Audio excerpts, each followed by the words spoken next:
저는 읽어드린 마가복음 신약성경 마가복음 9장 14절에서 29절까지 말씀을 가지고 만사형통 이와 같은 제목으로 하나님의 말씀을 증거하도록 하겠습니다. 부모가 죽으면 산에 묻고 자녀가 죽으면 부모의 가슴에 묻는다라고 하는 말이 있습니다. 그만큼 부모에게 있어 자녀는 자신의 분신과 같은 존재이죠. 만일 자녀가 육체의 질병으로 인하여 고통을 당할 때 부모는 자신이 당하는 고통보다 더한 고통으로 받아들입니다. 오히려 내가 아팠으면 좋겠다라고 생각할 정도로 자녀에 대한 사랑과 그 애정은 깊은 것입니다. 오늘 본문에 나오는 아버지는 자신의 아들이 귀신에 눌려 고통당하는 것을 눈으로 지켜보아야 했습니다. 부모지만 아무것도 해줄 수가 없었습니다. 물론 그 아들의 병을 고침받기 위하여 아마 수많은 노력과 수고를 아끼지 않았을 것입니다. 많은 재산도 탕진했을 것입니다. 그러나 전혀 아들의 병은 차도가 없었습니다. 그래서 모든 절대절망 속에서 가족의 고통 가운데 살아갈 때 하나의 희망적인 메시지를 듣습니다. 예수라고 하는 선지자가 있는데 그가 귀신도 쫓아내고 병도 고치는 능력이 있다고 하는 이야기를 들었습니다. 더군다나 거라사인 지방에 있는 군대 귀신을 쫓아내는 기적도 행했다는 소식을 들었습니다. 이에 이 아버지는 내 아들의 병을 고칠 수 있다고 하는 소망을 가지고 예수 앞에 나오게 되고 결국 예수님께서 그 아들의 병을 고쳐주십니다. 그 아들에게서 귀신을 완전히 쫓아내시는 거죠. 그 일로 인해서 이 아버지는 지금까지 누리지 못했던 삶의 기쁨과 행복을 만끽하게 됩니다. 여러분, 예수 그리스도를 만나면 반드시 우리의 삶에 놀라운 하나님의 일이 일어나게 되어 있는 것입니다. 로마서 8장 28절은 우리에게 이렇게 말씀하십니다. 우리가 알거니와 우리가 안다는 겁니다. 우리가 확실히 안다는 거예요. 우리가 알거니와 하나님을 사랑하는 자, 그 뜻대로 부르심을 입은 자들에게는 모든 것이 합력하여 선을 이루느니라. 모든 것이 합력하여 선을 이루는 것입니다. 이것을 쉽게 설명하면 모든 일에 만사형통의 축복이 반드시 우리의 삶 가운데 임하게 된다는 것입니다. 그래서 오늘 시간 구원받은 성도들이 만사형통의 축복을 누리기 위해서 어떠한 믿음의 태도를 가지고 살아가야 할 것인가에 대하여 살펴보려 함께 은혜를 나누고자 합니다. 첫 번째로 만사형통의 축복을 누리려면 항상 모든 문제와 소원을 주님 앞으로 가지고 나와야 합니다. 이 아이의 아버지가 그 아들의 병을 고침받을 수 있었던 첫 번째 원인은 아들의 병을 가지고 예수 그리스도 앞에 나왔기 때문입니다. 만약에 이 아버지가 운명론자로서 예수님이 알아서 나에게 찾아오시겠지, 때가 되면 내 아들의 병이 낫겠지 라고 생각했다면 절대로 그 아들의 병은 고침받지 못했습니다. 적극적인 믿음을 가지고 그 아들을 데리고 예수님 앞에 나와 병을 고쳐달라고 간구했을 때 예수님께서 아들에게 있는 그 귀신을 쫓아내는 역사가 그의 삶 가운데 임하게 하여 주셨던 것입니다. 시작이 반이라는 말이 있어요. 시작이 반. 그만큼 시작이 중요하다는 것입니다. 사람들은 매일 결심만 하고 시작을 하지 못해서 그 일에 대한 결실을 맺지 못하는 경우가 많이 있습니다. 보통 여러분 첫 해가 되면 사람들은 많은 결심을 합니다. 그 중에서 가장 많이 하는 결심 중에 하나가 여성분들은 내가 올해는 꼭 다이어트를 한번 해보겠다 라고 결심을 하죠. 그런데 꼭 이런 단서가 붙습니다. 오늘까지만 먹고 내일부터 내가 다이어트를 하겠다. 이게 1년 동안 365일 동안 매일 그러한 결심만 하다 보니까 다이어트가 되지 않는 거예요. 여러분 신앙도 마찬가지입니다. 결심만 한다고 해서 우리의 삶에 어떠한 일도 일어나지 않습니다. 기도해야지 라고 결심만 한다고 해서 기도의 능력이 나타나는 것이 아닙니다. 내가 예배 중심의 삶을 살아가야지 결심만 한다고 해서 예배를 통해서 부어주시는 하나님의 권능이 절대로 나타나는 것은 아닙니다. 우리가 결심한 것을 행동으로 나타내 보일 때 하나님께서 그 행위를 통해서 하나님의 축복의 능력이 반드시 나타나게 하여 주시는 거죠. 나에게 있는 문제를 해결하기 위해서는 예수 그리스도 앞에 나와 내 문제를 맡기고 기도해야 하는 것이죠. 마음에 소원이 있지 않습니까? 소망이 있지 않습니까? 꿈과 비전이 있지 않습니까? 내 직장 안에서 내가 이렇게 되었으면 좋겠다. 내 사업이 이렇게 되었으면 좋겠다는 소원이 있지 않습니까? 그렇다면 주님 앞에 나와서 그 소원과 소망을 맡기고 그것을 위하여 간절히 기도할 때 하나님께서 그 소원과 소망이 빛나게 하여 주시는 거죠. 우리의 삶에 가지는 소원을 가지고 나와 하나님 앞에 만사형통의 축복을 받았던 대표적인 인물이 한나입니다. 이 한나라고 하는 여인은 출산을 못하는 거예요. 여러분, 구약의 유대 사회에 있어 이 출산은 하나님의 축복과 연결이 되어 있었어요. 즉 하나님께서 축복하시면 다산의 축복이 임하는 것이고, 하나님 앞에 죄를 범하였으면 하나님께서 태의 문을 닫으셔서 출산을 허락지 않는다. 이것이 고대 유대인들이 가지고 있는 사고방식이었습니다. 그러니 여러분, 이 한나라고 하는 여인이 자녀를 출산하지 못할 때 자신이 아이를 낳지 못해서 당하는 고통도 있었지만 사람들의 조롱과 멸시를 견디는 것도 참 쉽지 않았을 것입니다. 그리고 마음의 소원이 있었습니다. 하나님께서 나에게 아들을 주셨으면 좋겠대. 이 소원을 가지고 하나님 앞에 나와 간절히 기도하죠. 하나님, 저에게 아들을 주시면 제가 이 아들을 하나님께 드리겠습니다. 하나님, 저에게 아들을 주십시오라고 간절히 기도합니다. 자녀를 위해서 기도했을 때 하나님께서 사무엘이라고 하는 위대한 선지자를 허락하여 주셨습니다. 뿐만 아니라 여러분, 나중에 보면 하나님께서 이 한나라고 하는 여인에게 아들 셋과 딸 둘의 형통의 축복을 허락하여 주셔서 그의 머리에 하나님의 영광의 능력이 임하게 하여 주신 것입니다. 문제 가운데 하나님 앞에 나와 그것을 맡김으로 하나님의 형통의 축복을 체험한 대표적인 인물이 다니엘입니다. 그는 거룩한 습관이 있었습니다. 매일 하나님께 기도하는 습관이 있었습니다. 그 일로 인하여 사자굴에 던져질 위기에 처해지게 됩니다. 그는 주저하지 않습니다. 그 문제를 가지고 또 하나님 앞에 나와 전에 하던 대로 3번씩 하나님께 기도를 합니다. 감사 기도가 흘러넘치기 시작합니다. 문제 앞에 있었지만 두려움이 없었습니다. 하나님을 찬양합니다. 그랬더니 하나님께서 어떻게 하십니까? 사자굴에 들어갔을 때 사자의 입과 발톱을 막으셨습니다. 그리고 그를 사자굴에서 건져주셨고 오히려 그를 해하려고 하는 자들과 그의 가족들이 사자의 밥이 되게 만들어 주셨습니다. 이 모든 다니엘의 사건을 정리하시면서 성경은 이렇게 기록하고 있습니다. 우리 다같이 다니엘서 6장 28절 읽어봅시다. 시작. 이 다니엘이 다리오 왕의 시대와 바데사람 왕의 시대에 형통하였더라.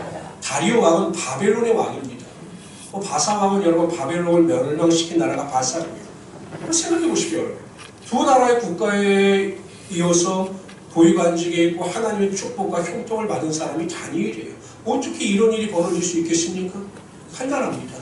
모든 문제 가운데 낙심하지 아니하고 하나님 앞에 그 문제를 맡겼을 때 하나님께서 그 문제를 해결해 주시고 그의 삶에 형통의 축복이 임하게 하여 주신 것입니다.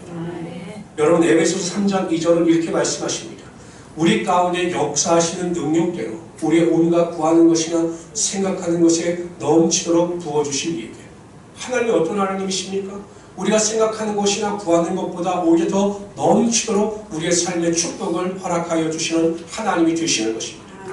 예레미야 33장 2절 3절은 이렇게 말씀하십니다. 이를 행하는 여호와, 그 일을 지어 성취하는 여호와, 그 이름은 여호와라는 자가 이같이 내게 이르노라. 너는 내게 부르짖으라.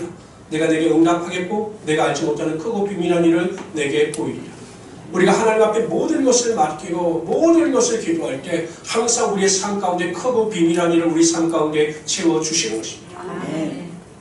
우리 모든 성도님들은 삶에 다가오는 어려움이 있을 때 그 자리에서 탄식하고 절망하고 슬퍼하지 마십시오.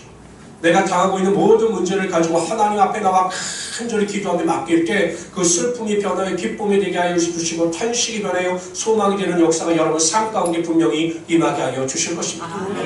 우리 모든 성도님들 마음속에 바라는 소원이나 소망이 있다면 그것을 단지 마음속에만 간직하지 마시고 하나님, 내가 바라는 이 소원과 소망이 삶 가운데 이루어지기를 원합니다. 내 가족의 소원과 소망이 우리의 삶 가운데 내 삶 가운데 이루어지기를 원합니다 라고 맡기며 간절히 기도할 때 여러분이 바라던 그것이 반드시 여러분의 삶 가운데 임하는 축복을 체험하게 될 것입니다. 우리 성도님들은 무엇인가 중요한 결정을 내리거나 무엇인가를 선택해야 할 때 자신의 생각이나 경험이나 판단을 의지하지 말고 그 모든 선택의 결정권을 하나님께 맡기고 기도하심으로 하나님께서 가장 좋은 곳을 채워주시고 인도하시는 하나님의 권세와 능력을 맛보시는 우리 성도들이 되시기를 주님으로 축원합니다. 저는 가끔 안타까울 때가 있어요. 왜 직장을 선택할 때 간절히 기도하지 않을까? 새로운 사업을 시작할 때 왜 더 간절히 기도하지 않을까? 내가 어떤 선택과 결정을 하고 무엇인가 중요한 일을 인도에 나갈 때 왜 하나님을 더 의지하지 않을까라는 안타까운 마음을 금하지 못할 때가 많이 있습니다. 성도 여러분, 우리가 하나님께 맡기는 것만큼, 하나님께 기도하는 것만큼 여러분의 삶에 만사 형통의 축복이 임한다는 것을 기억하시고 철저하게 모든 것을 맡기고 기도하며 하나님의 은혜를 구하며 살아가시는 하나님의 귀한 성도이 되시기를 주님의 이름으로 축원합니다. 두 번째로요, 만사 형통의 축복을 누리려면 결코 중간에 포기하지 말아야 합니다. 이 아버지는 큰 기대를 가지고 나왔어요. 그런데 제자들밖에 없는 겁니다. 제자들은 그 전에 자신들이 그 세상에 파송되면서 예수님께서 권세를 주셔서 귀신을 내어 쫓아본 경험이 있어요. 자신들이 귀신을 내어 쫓아보겠다고 막 열심히 노력을 했는데 그 아들에게 있는 귀신을 쫓아내지 못한 겁니다. 아버지의 실망이 컸을 거예요. 근데 예수님은 언제 오실지 몰라요. 뭐 지금처럼 휴대전화가 있으면 전화를 해서 언제 오시냐고 여쭤볼 텐데 뭐 전화가 됩니까? 연락이 됩니까? 언제 오실지 모르는 거죠. 그런데 그 아버지는 포기하지 않고 끝까지 예수님을 기다립니다. 그리고 마침 예수님께서 찾아오셔서 그 아들의 병을 고쳐주시고 예수님의 풍성함의 능력이 그의 은혜 가운데 임하게 하여 주신 것이죠. 예루살렘 성으로 들어가는 문 중에 양문이라고 하는 문이 있습니다. 양문. 왜 양문이라고 했는가 하면 아마 그 제사에 필요한 양을 파는 시장이 그 문 근처에 있었던 것으로 보여요. 그래서 양문이라고 했는데요. 그리고 그 근처에는 연못이 하나 있었습니다. 이 제물로 드리는 양을 깨끗이 씻는 연못이 있었는데 그 연못의 이름이 베데스다라고 하는 연못이었습니다.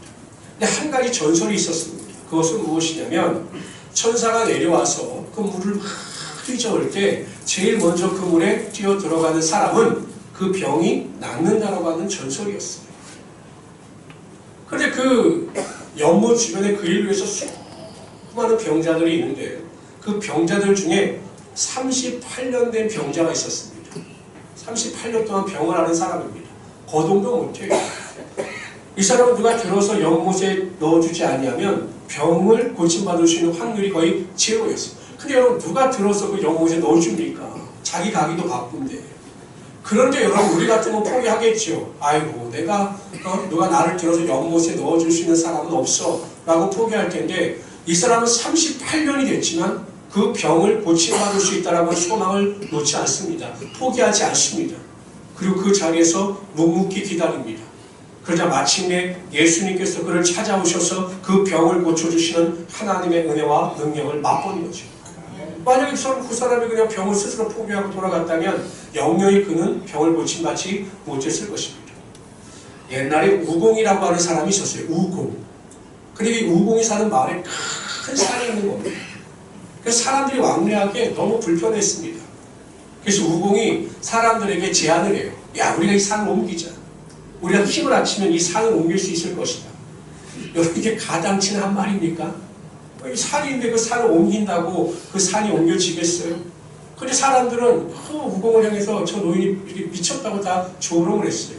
그래 다음날부터 이 우공이라고 하는 사람이 가지고 와서 산을 흙을 담아서 옮기는 겁니다. 사람들이 물었습니다. 언제 이 산을 다 옮기겠냐고 그렇게 해서.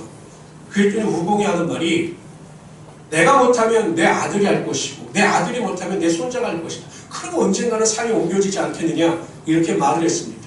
그런데 그 말을 옥황상제가 듣고 산을 옮겨줬더라고 합니다. 이것이 우공이산이라고 하는 사자성어예요. 여러분 생각해 보십시오. 세상 사람들도 생각하기엔 끝까지 포기하지 아니하면 하늘이 감동해서 바라는 것을 이루어준다 이렇게 믿어요.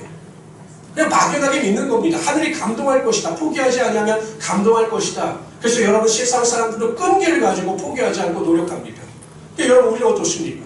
하나님께서 우리에게 약속을 주셨어요. 포기하지 아니하고 인내하면 반드시 하나님께서 우리의 삶에 축복하신다라고 하는 하나님의 약속이 있습니다. 저는 의심의 눈치를 쳐다보십니까?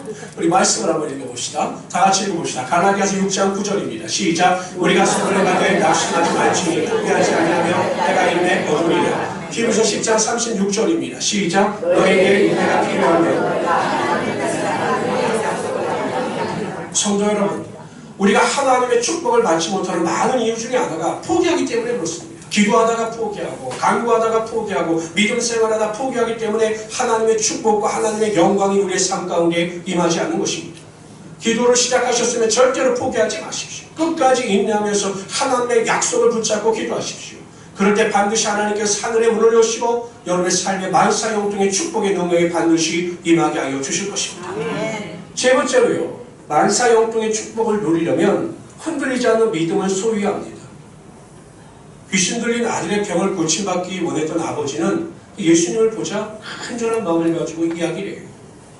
내 아들이 어렸을 때부터 이렇게 귀신의 병에 걸렸는데 할 수만 있거든. 당신 정말 이 병을 고칠 수 있거든. 고칠 만한 능력이 있으면 우리를 불쌍히 여기셔서 이 병을 고쳐주십시오 라고 말을 합니다. 아버지는 상처가 많았던 거예요. 혹시나 하고 사람들을 찾아다녔는데 아들의 병을 전혀 고침받지 못하게 되자 그 마음속에 트라우마가 있었던 겁니다. 그래서 예수님께 대해서는 큰 기대를 하지 않았던 거예요. 혹시 고칠 만한 능력이 있으면, 고칠 만한 능력이 있다면 이런 단서를 붙인 겁니다. 그랬더니 예수님께서 뭐라고 말씀하십니까? 할 수 있거든요. 무슨 말이냐. 믿는 자에게는 능치 못할 일이 없다. 이렇게 선포하자 아버지가 깜짝 놀라 자신의 믿음 없는 것을 도와달라고 간구합니다. 자신이 믿겠다라고 선포합니다. 그러자 예수님의 능력이 임했습니다. 회당장 야이로는 자신의 딸을 정말로 사랑했어요. 그런데 그 딸이 죽게 될 병에 걸린 겁니다. 그래서 그 병을 고침받기 위해서 예수님께 나가 무릎을 꿇고 자신의 딸의 병을 고쳐달라고 간구합니다. 예수님께서 회당장 야이로의 딸의 병을 고치기 위해서 출발하셨어요. 근데 가는 도중에 그 야이로의 집안에서 사람들이 온 겁니다. 딸이 죽었다는 거예요. 그 순간 예수님께서 회당장 야이로의 얼굴을 보셨습니다. 그랬더니 그 얼굴이 불안과 좌절과 실망으로 가득한 것입니다. 그래서 예수님께서 그 회당장 야이로를 보시고 이렇게 말씀하셔요. 두려워하지 말고 믿기만 하라. 딸이 죽었다고 두려워하지 말아라. 네 딸은 죽은 것이 아니라 반드시 다시 살아날 것이다. 그것을 네가 믿기만 하라. 그러면 그대로 될 것이다. 이렇게 선포하신 것입니다. 그 말을 듣고 회당장 야이로는 포기하지 않습니다. 예수님 겠습니다.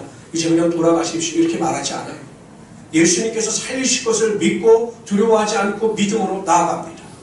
그랬더니 자신의 집에 들어왔을 때 예수님께서 죽은 딸을 살리시는 하나님의 기적의 능력을 행하셨습니다. 회당장 야이로의 믿음대로 그 딸이 살아나는 역사가 나타난 것이죠. 여러분 잘 생각해 보십시오. 무슨 일이든지 우리의 신앙의 삶에 나타나는 모든 결과는 예수님의 능력에 의해서 결정되어지는 것이 아니라 바로 여러분들의 믿음에 의해서 결정되어진다는 사실입니다. 예수님 앞에 나온 병자들을 향해서 예수님께서 이렇게 선포하셨습니까? 내가 능력이 있는 자는 네 병을 고치겠다. 내 능력이 네 병을 고칠 것이다. 내 능력이 너를 살릴 것이다. 이렇게 선포하지 않으셨어요. 항상 예수님께서는 병을 가지고 나온 자들에게 뭐라고 선포하십니까? 내 믿음대로 될지어다. 예수님의 능력도 있으셨지만 그 능력을 가능케 했던 것은 그 병을 가지고 나온 병자들의 믿음이었습니다. 이 시도 마찬가지입니다. 하나님께서는 분명히 말씀하십니다. 내 믿음대로 될지어다. 여러분들이 어떻게 믿느냐에 따라, 어떻게 하나님을 신뢰하느냐에 따라 여러분의 삶의 성공의 열쇠가 결정되어지는 것입니다. 그래서 우리 모든 성도님들 의심하지 마십시오. 믿으십시오. 될 것을 입술로 선포하십시오. 그러면 반드시 하나님께서 여러분들의 믿음을 보시고 세상이 감당치 못할 하나님의 놀라운 일과 능력을 여러분 삶 가운데 반드시 임하게 하여 주실 것입니다. 아브라함은 죽은 자를 살리시고 없는 것을 있는 것처럼 부르시는 하나님을 믿었습니다. 그랬더니 하나님께서 그것을 의로 여기셔서 그의 삶에 이상의 축복을 허락하여 주신 것입니다. 환경 바라보지 마십시오. 사람 바라보지 마십시오. 직장에서나 사업장에서나 내가 어떤 환경 때문에 눌리거나 슬퍼하지 마십시오. 믿음을 내어 보이면 반드시 믿음대로 되는 역사가 나타나게 될 것입니다. 그런 믿음을 통해서 하나님의 큰 영광을 돌리시는 하나님의 귀한 성도를 되시기를 주님으로 축원합니다. 네 번째로 만사 형통의 축복을 누리려면 하나님의 말씀에 절대적으로 순종해야 합니다. 하나님의 말씀에 순종하면 하나님께서 축복하시는 거예요. 근데 여러분 신명기 28장 1절에서 6절 말씀에 보면 내 자신뿐만 아니라 내 자녀와 내 주변에 있는 사람들이 나로 인하여 축복을 받는다 라고 하는 하나님의 말씀이 있습니다. 우리 다 같이 한번 읽어봅시다. 신명기 28장 1절에서 6절입니다. 읽습니다. 시작. 내가 오늘 내게 명령하는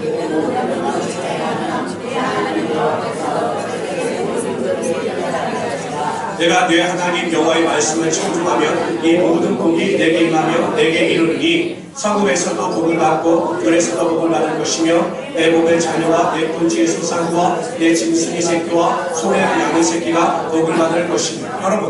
여러분들 스스로가 하나님 말씀에 순종하고 하나님 말씀대로 살아가게 되면 여러분 자신이 복을 받는 것은 당연하군요. 4절 보십시오. 자녀와 토지의 소산과 짐승의 새끼와 소와 양의 새끼가 복을 받는다. 이렇게 말씀하고 있습니다. 뿐만 아니라 보십시오. 시작. 내 강주리와 떡반죽 그릇이 복을 받을 것이며 내가 들어가는 복을 받고 내가 하나님 앞에 바로 서면 하나님께서 나를 통해서 자녀들을 축복하신다는 사실입니다. 놀라운 사실 아닙니까? 내가 하나님 앞에 바로 서면 나로 말미암아 온 가정에게 축복의 능력이 임하게 된다는 것이에요. 어떻게 떡반죽 그릇도 복을 받습니까? 그만큼 하나님께서 한 사람이 바로 서면 그 사람을 통해서 하나님의 놀라운 은혜와 능력이 분명히 나타나게 하여 주신다는 것입니다. 내가 중요한 것입니다. 아내를 탓할 필요도 없고요. 남편을 탓할 필요도 없고 부모를 탓할 필요도 없습니다. 내가 바로 서면 되는 겁니다. 나를 통해서 하나님의 역사와 능력이 반드시 나타나게 되는 것이죠. 저는 제일 어리석은 사람이 남 탓하는 사람이에요. 이 자식 누구 때문에 안 되고 내 부모 때문에 안 되고 누구 때문에 안 되고 이런 사람이 제일 어리석은 사람입니다. 문제는 타인이 아니라 본인이에요. 성경을 보세요. 내가 하나님의 말씀에 순종하면 자녀도 복을 받고 우리 가족 내 소외가 있는 가족들까지도 복을 받는다고 하나님께서 약속하지 않으셨습니까? 내가 바로 서는 것이 중요하다는 사실이죠. 제가 지난주에 원주에 있는 문막 시골에 목사님이 어렵게 교회를 중축하셔서 이 교단의 임원들을 초청해서 식사를 대접하고 싶다라고 해서 제가 갔다 온 적이 있어요. 제가 웬만하면 안 가는데 이분이 참 대단하신 분이다. 왜 제가 가서 또 놀란 게 뭐냐면 이 목사님이 담임 목사님이 87이세요. 내년이면 90이 되시는 거예요. 근데 담임 목사님을 하고 계셔요. 너무 놀래서 이렇게 표정도 없으신가요? 87이 목회를 하고 있다면 굉장히 이렇게 하셔야 되는데 다시 한번 제가 하겠습니다. 한때 목사님이 87이세요. 근데 제가 그 목사님에게 더 감동을 받은 것이 무엇이냐면 다른 분이 와서 이제 축사를 하시는데 이 목사님은 특이한 케이스예요.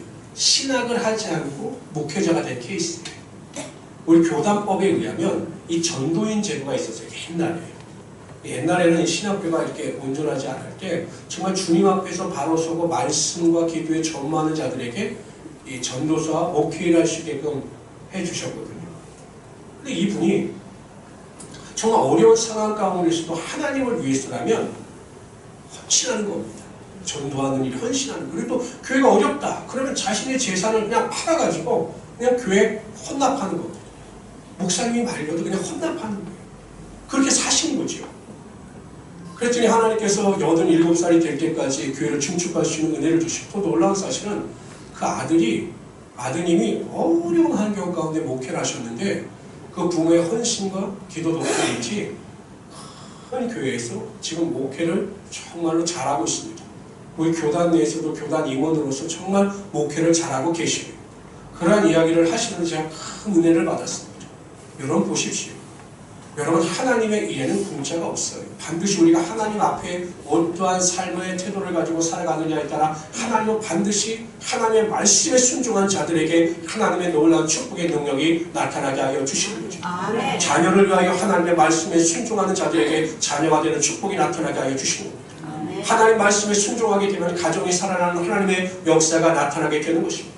저는 우리 모든 성도님들이 철저하게 하나님의 말씀에 순종하심으로 내가 잘 되고 가정이 잘 되고 회사가 잘 되고 교회가 잘 되는 만사 형통의 축복을 누리며 살아가시는 하나님의 귀한 성도들이 되시기를 주님으로 축원합니다. 성경은 분명히 말씀하십니다. 내 영혼이 잘 되는 것이 범사가 잘 되고 강건하기를 내가 간구합니다. 성도 여러분, 예수 그리스도 십자가 보혈의 은혜와 능력으로 여러분들이 이미 구원을 받은 자들입니다. 하나님의 자녀예요. 이것보다 더 은혜롭고 감사할 일은 없습니다. 여러분들은 영혼이 잘 된 사람입니다. 이것만으로 감사한데 하나님께서 영혼이 잘 된 자들에게 범사가 잘 되는 축복을 허락하여 주시는 거죠. 아멘. 모든 것이 합력하여 손이 되는 만사 형통의 축복을 허락하여 주십니다. 아멘. 건강의 축복도 반드시 허락하여 주시는 것입니다. 저는 우리 모든 성도님들이 이러한 축복과 은혜를 누리며 살아가시기를 주님의 이름으로 축원합니다. 그렇게 해서 여러분 모든 문제, 소망, 선택, 결정을 하실 때 내 스스로 내 생각대로 하는 것이 아니라 주님 앞에 가지고 나와 주님께 다 맡기고 하나님께 최선을 다하여 기도하시는 우리 성도들이 되시기를 바랍니다. 두 번째, 절대로 포기하지 마시죠. 하는 일을 포기하지 마시고 인내하며 기도하고 매달리심으로 하나님의 권세와 능력을 맛보시길 바랍니다. 세 번째, 의심하지 않는 온전한 믿음을 가지고 살아가시길 바랍니다. 네 번째, 하나님의 말씀에 절대적으로 순종하시길 바랍니다. 그러면 하나님께서 하늘의 문을 여시고 하늘의 신령한 복과 땅의 기름진 복으로 매일 채워주시는 하나님의 권세와 능력이 반드시 나타나게 하여 주실 것입니다. 이런 믿음을 가지고 승리하시는 하나님의 귀한 성도들이 되시기를 주님의 이름으로 축원합니다. 우리 다 같이 기도하겠습니다.